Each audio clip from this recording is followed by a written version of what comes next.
दोस्तों, south America के Amazon basin स्थित बोलिविया में आर्कियोलॉजिस्ट को एक ऐसी लॉस्ट सिटी के सबूत मिले जो कि करीब 500 से लेकर 1400 एडी तक यहाँ पर मौजूद थी और जिसमें रहने वाले लोगों ने किन्हीं अज्ञात कारणों से इसे छोड़ दिया था। हालांकि यह इकलौती ऐसी आर्कियोलॉजिकल साइट नहीं है, क्योंकि इसके अलावा भी दुनिया भर में ऐसी बहुत सी आर्कियोलॉजिकल साइट्स मौजूद हैं जिन्हें देखने के बाद आपको उन पर विश्वास नहीं होगा। तो चलिए शुरू करते हैं आज की इस मजेदार वीडियो को।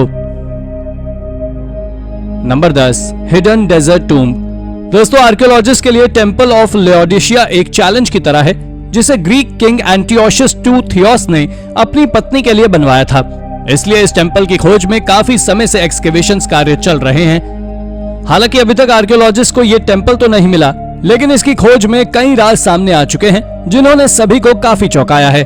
ऐसा ही एक आर्कियोलॉजिकल राज हमारे सामने आया ईरान के नाहवन प्रोविंस में, जब आर्कियोलॉजिस्ट को इस जगह से इसी टेंपल की खोज में एंशिएंट एरा का टूम्ब मिला। और आपको जानकर हैरानी होगी कि यह टूम्ब काफी समय से डेजर्ट में छुपा हुआ था, जिस कारण यह किसी की नजर में नहीं आया। खैर, ये टूम्ब किसको बिलोंग करता था ये तो नहीं पता चला, क्योंकि आर्कियोलॉजिस्ट को इस जगह से सिर्फ एक खाली कॉफिन और कुछ एंशिएंट सामान बरामद हुआ, जिससे कुछ भी पता लगाना काफी मुश्किल है।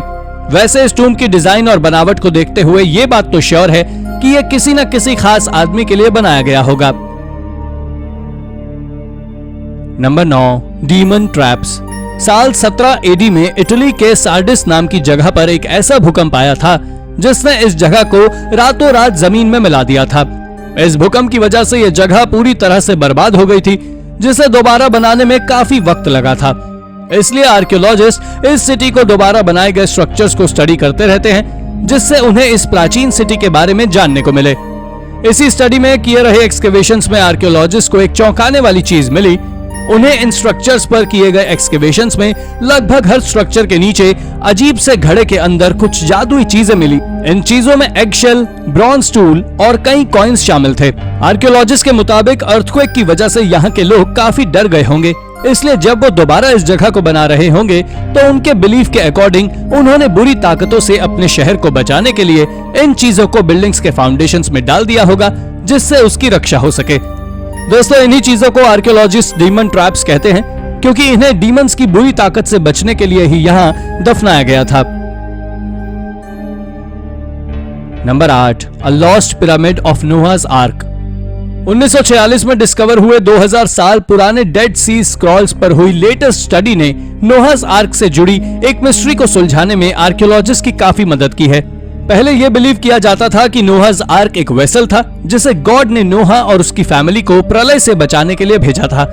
लेकिन आपको जानकर हैरानी होगी कि डेड सी स्क्रॉल्स पर हुई डिटेल्ड स्टडी में जब इन मैन्यूस्क्रिप्ट्स को हाई रेजोल्यूशन वाले कैमरे से अलग अलग कलर वेवलेंथ्स पर फोटोज ली गई, तो ये मालूम चला कि नोआस आर्क एक वेसल नहीं बल्कि एक पिरामिड नुमा कोई चीज थी। आपको जानकर हैरानी होगी कि इन मैन्यूस्क्रिप्ट्स की संख्या लगभग 800 थी, जिनके 1/4 से ज्यादा पार्ट हिब्रू बाइबल से लिए गए थे। हालांकि इन मैन्यूस्क्रिप्ट्स में तो ये चीज मेंशन है, लेकिन क्या सच में ये नोआस आर्क नाम की कोई चीज थी भी, इसके बारे में कोई भी फिजिकल सबूत अभी तक आर्कियोलॉजिस्ट के हाथ नहीं लगे हैं। Number 7, lost Hellenistic city. Illyrian lost city Bassania के बारे में कहा जाता है कि यह सिटी लगभग 2000 साल पहले तक एग्जिस्टेंस में थी, लेकिन इलियरियन लोगों से हुई रोमन वॉर्स में यह सिटी पूरी तरह से तबाह हो गई और पूरी तरह से दुनिया के नक्शे से मिट गई। लेकिन आपको जानकर हैरानी होगी कि साल 2018 में आर्कियोलॉजिस्ट की एक टीम ने इस लॉस्ट सिटी को आखिर खोज ही निकाला। मॉडर्न डेज के अल्बानिया में इस सिटी के रुइंस आज भी मौजूद हैं। दोस्तों, आर्कियोलॉजिस्ट जिस बात को मानते हैं कि यह आखिरी इलियरियन सिटी थी जहां पर रोमन्स और जिस जगह से नेटिव लोगों के बीच वॉर हुई थी, और इस सिटी के गिरने के बाद रोमन्स ने इस जगह को पूरी तरह से हथिया लिया था। एक्सकेवेशन में कई आर्टिफैक्ट्स बरामद हुए हैं जो कि करीब 4000 साल पुराने हैं। इसलिए आर्कियोलॉजिस्ट को यह उम्मीद बंधी है कि अल्बानिया में 20 हेक्टेयर एरिया में मिले ये रुइंस इस सिटी से जुड़े रहस्यों को जल्द ही सामने लाने का काम करने वाले हैं। होप कि जल्दी हमें इस मिस्टीरियस सिटी के बारे में जानने को बहुत कुछ मिलेगा। Number 6, the lost cities of Amazon. दोस्तों, साउथ अमेरिका के अमेज़न बेसिन स्थित बोलिविया में आर्कियोलॉजिस्ट को एक लॉस्ट सिटी के सबूत मिले जो कि करीब 500 से लेकर 1400 एडी तक यहाँ पर मौजूद थी। मैपिंग टेक्नोलॉजी का यूज कर जब इस जंगल को स्कैन किया गया तो आर्कियोलॉजिस्ट को इस जगह पर इस सिटी के सबूत मिले।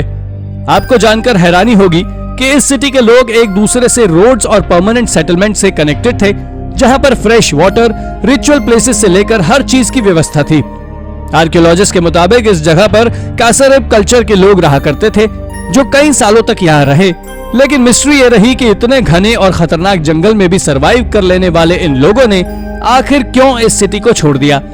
होप कि आने वाले सालों में इस जगह पर होने वाली स्टडी में हमें इस बात का भी जवाब मिल सकेगा। Number 5, the Mount Ebal altar. Archaeologist को इस बात का बिलीव है कि हिब्रू बाइबल की बुक ऑफ जोशुआ में मेंशन्ड ऑल्टर उन्होंने खोज निकाला है। दरअसल 1980 में इजराइल के वेस्ट बैंक इलाके में हुए माउंट ईबाल में एक्सकेवेशन में आर्कियोलॉजिस्ट को एक आयरन एज का ऑल्टर मिला है, जो कि बुक ऑफ जोशुआ से मेल खाता है। दोस्तों, आपको जानकर हैरानी होगी कि यह ऑल्टर आयरन एज का है, जिससे जोशुआ की टाइमलाइन भी इससे मेल खाती है। और इसकी बनावट की तरफ नजर डालें तो आर्कियोलॉजिस्ट ने बताया है कि इस जगह से उन्हें एनिमल बोन्स और उनकी एशेज से भरा पूरा बेड मिला है, जिससे उनका बिलीव है कि इस ऑल्टर को एक सैक्रिफाइस प्लेस के रूप में भी इस्तेमाल किया जाता होगा। इस ऑल्टर के मिलने के बाद काफी बातें शुरू हो गई हैं कि क्या सच में ये वही ऑल्टर है, और अगर ये बात सच है तो यकीन मानिए कि हिब्रू बाइबल में मेंशन्ड और भी चीजों के ऊपर रिसर्च तेज होने वाली है। Number 4, offerings of Templo Mayor. Templo Mayor Mexico के लोगों का सबसे प्राचीन और सबसे डिवोटेड धर्म स्थलों में से एक है, जिसका निर्माण साल 1325 में शुरू किया गया था। लेकिन आपको जानकर हैरानी होगी कि एज़टेक लोगों के इस आराध्य स्थल को साल 1521 में हुए स्पेनिश हमले में पूरी तरह तबाह कर दिया गया था। आर्कियोलॉजिस्ट इस बात पर बिलीव करते हैं कि इस टेम्पल में एज़टेक कल्चर के लोग अपने गॉड्स की पूजा किया करते थे, जिसमें हुइट्जिलोपोchtli जिसे वो गॉड ऑफ वॉर और टलालोक जिसे वो God of rain and agriculture के रूप में पूजते थे। आर्कियोलॉजिस्ट इस बात को भी मानते हैं कि यह जगह किसी जमाने में काफी ज्यादा प्रॉस्पेरस और डेवलप्ड रही होगी, लेकिन स्पेनिश हमले की वजह से अब यह लगन पूरी तरह से खंडहर में तब्दील हो चुका है। इस जगह से आर्कियोलॉजिस्ट को कई आर्टिफैक्ट्स मिले हैं, जिन्हें उस जमाने के प्रीस्ट ने गॉड को ऑफरिंग्स के रूप में चढ़ाया होगा। बहरहाल सालों तक देखरेख के अभाव में वीरान पड़ी ये आर्कियोलॉजिकल साइट फिलहाल में मेक्सिकन गवर्नमेंट के हाथों में है, जिसे साल 1987 में यूनेस्को की वर्ल्ड हेरिटेज साइट में भी शामिल कर लिया गया था। Number 3, mysterious burial site at Kelenderis. दोस्तों, आर्कियोलॉजिस्ट को मेडिटेरेनियन कोस्ट ऑफ टर्की पर आज से 2800 साल पहले की एंशिएंट सिटी कैलेंडरिस के होने के सबूत मिले हैं। इस एंशिएंट सिटी रीजन में की गई एक्सकेवेशंस में आर्कियोलॉजिस्ट एक इन्फेंट बरियल साइट मिली है, जो कि काफी ज्यादा मिस्टीरियस है। इस बरियल साइट पर आर्कियोलॉजिस्ट को करीब 150 इन्फेंट्स रिमेन्स मिले, जो कि एक सेंट्रल इन्फेंट के इर्द गिर्द दफन थे, और इन इन्फेंट्स का इस तरह से मिलना किसी शॉकिंग न्यूज से कम नहीं है। हालांकि सवाल यह है कि आखिर इन बच्चों को इस तरह से क्यों दफनाया गया, इसका एक्सप्लेनेशन एक्सपर्ट्स के पास भी नहीं है। दोस्तों, इस बरियल साइट से एक फर्नेस भी डिस्कवर हुआ है, जिसके रिगार्डिंग आर्कियोलॉजिस्ट का मानना है कि इसे किसी जमाने में कमर्शियली यूज किया जाता होगा। ऐसी अजीब अजीब प्रकार की चीजों के मिलने की वजह से ये जगह काफी ज्यादा मिस्टीरियस आज भी बनी हुई है, जिसके जवाब ढूंढने में आर्कियोलॉजिस्ट लगे हुए हैं। होप कि उन्हें उनके जवाब जल्द से जल्द मिल पाएं। Number 2, lost city under the grand Canyon. Grand Canyon के बारे में कई सारी कहानियां प्रचलित में हैं। इन कहानियों में से एक है कि यहाँ के लोगों का मानना है कि इस जगह के नीचे एक रहस्यमय शहर छुपा हुआ है, जहाँ पर जायंट्स रहते हैं। इस कहानी को हवा देने का सबसे पहले काम हुआ साल 1909 में, जब एरिज़ोना गैजेट में स्मिथसोनियन इंस्टीट्यूट के एक आर्कियोलॉजिस्ट मिस्टर किनकैड की एक रिपोर्ट को पब्लिश किया गया। दोस्तों, आपको ये जानकर हैरानी होगी कि इस रिपोर्ट में ग्रैंड कैन्यन के नीचे एक एंशिएंट इजिप्शियन सिटी के होने की बात कही गई थी। इसके साथ साथ ये भी बताया गया था कि इस जगह पर उन्हें कई सारे जायंट्स की ममीज और अन्य आर्टिफैक्ट्स भी मिले हैं, जो जायंट्स और मॉन्स्टर्स को बिलोंग करते हैं। इस खबर से पूरे इलाके में तहलका मच गया, लेकिन जब स्मिथसोनियन इंस्टीट्यूट से इस बात के सबूत मांगे गए तो वो उन्हें देने में आनाकानी करने लगे। उन्होंने तो साफ इनकार कर दिया कि किनकैड नाम का कोई इंसान ना तो उनके यहाँ कभी रहा है और ना ही उन्होंने उनके साथ काम कभी किया है। इसलिए फिलहाल तक तो ये लॉस्ट सिटी आज तक लॉस्ट ही है, क्योंकि इससे जुड़े कोई भी फिजिकल सबूत दुनिया के सामने नहीं आ पाए हैं। Number 1, mysterious Ethiopian church. दोस्तों, साल 2019 में अफ्रीका के नॉर्दर्न इथोपिया में आर्कियोलॉजिस्ट को इस रीजन की सबसे पुरानी क्रिश्चियन चर्च के रुइंस मिले हैं और आर्कियोलॉजिस्ट बताते हैं कि यह चर्च लगभग 4th सेंचुरी एडी का है, यानी कि जीसस क्राइस्ट से लगभग 300 साल बाद का है। कहते हैं कि क्रिश्चियनिटी दुनिया में सबसे तेज फैलाने वाला धर्म है, लेकिन इस रीजन में इस ओल्डेस्ट चर्च के मिलने के बाद ये थ्योरी थोड़ी सी सस्पेंसफुल लगती है, क्योंकि यूरोप से लगे होने के बावजूद भी क्रिश्चियनिटी को यहाँ तक स्प्रेड होने में करीब 300 साल लग गए थे। एक्सपर्ट्स बताते हैं कि इस चर्च की टाइमलाइन को देखते हुए ये कहा जा सकता है कि इसको एम्परर कॉन्स्टेंटाइन I के रीजन के दौरान बनाया गया होगा, क्योंकि उन्होंने 313 एडी में क्रिश्चियनिटी को लीगलाइज कर खुद भी उसे अपनाया था।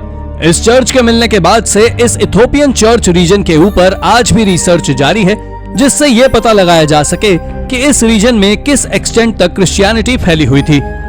तो दोस्तों, कैसी लगी आपको हमारी ये वीडियो? आशा करते हैं कि आपको अच्छी लगी होगी। हमें कमेंट करके जरूर बताएं और हाँ, जाते जाते इसे लाइक और चैनल को सब्सक्राइब भी जरूर कर दीजिएगा। Thank you for watching.